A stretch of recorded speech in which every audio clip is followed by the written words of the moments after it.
东部战区新闻发言人施毅陆军大校日前表示，4月26号，美桑普森号导弹驱逐舰过航台湾海峡，并公开炒作。中国人民解放军东部战区组织兵力全程跟监警戒，美频频实施此类挑衅行径，向台独势力发出错误信号，蓄意破坏台海和平稳定，我们坚决反对。战区部队随时保持高度戒备，坚决捍卫国家主权和领土完整。分析指出，近年来美舰过航台湾海峡越趋频繁，现在已经规律化，平均每月1次。美方还经常公开炒作，声称航行符合国际法，意在展现美国对自由开放印太地区的承诺。而明眼人一看就知道，这只是美方军事挑衅的托词，试图助长台独势力对抗大陆的气焰。日前，美国五角大楼还公布了美军航行自由行动2021财政年度报告。美军所谓航行自由行动执行报告，自1992年起连续发布了29年。五角大楼为了所谓师出有名，单方面声称部分国家和地区的海洋权利主张是过度的，必然对此加以挑战。然而可笑的是，美国动辄拿联合国海洋法公约说事，却不肯加入联合国海洋法公约。所谓的航行自由，不过是寻衅滋事、横行霸道的借口。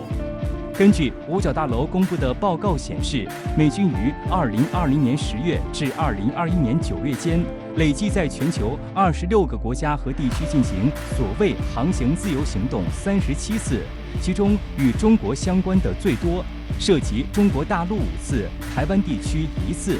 对此，国防部新闻发言人谭克飞大校在记者会上敦促美方停止所谓航行自由行动，不要再发表此类不负责任的报告。航行不是横行霸道，自由不是恣意妄为，一切要以国际法和国际关系基本准则为依据，以沿海国的主权、安全为边界，这是不言自明的道理。我们敦促美方拿出一个负责任大国应有的担当，停止所谓航行自由行动，不要再发表此类不负责任的报告，切实尊重他国的主权、安全和海洋权益，多做一些有利于地区和平稳定的事。此外，美国政府近来又在鼓动加大对台军售的力度。台湾中央社日前报道，美国国务卿布林肯表示，会坚决确保台湾地区拥有自我防卫所需的一切工具。自2017年来，美国对台军售总额近200亿美元，美国国务院批准或促成的直接商业销售军售案总额也近25亿美元。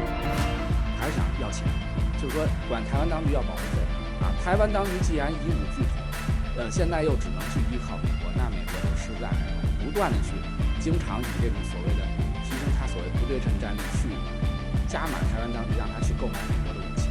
甚至于有的时候是由美国政府、美国的国防部门直接开出一个清单，让台湾当局去买单。值得指出的是，以往美国开出的售台武器清单，不管老旧程度、性能如何，台当局都来者不拒，照单全收。而最近，台防务部门却罕见地说了不。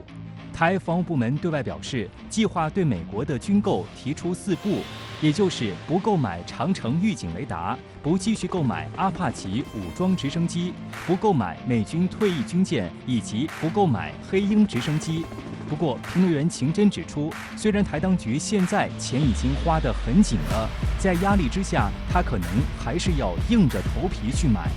台湾当局虽然现在也看出来这个兜里钱很紧张，也不想买一些不用的武器，但是他时不常的去加码，台湾当局有的时候也不得不硬着头皮去买一些，所以他这样就是长久以往不断的去去压榨台湾，其实相当于是让台湾的地区人民去背负这个很庞大的去购买军火的这个费用。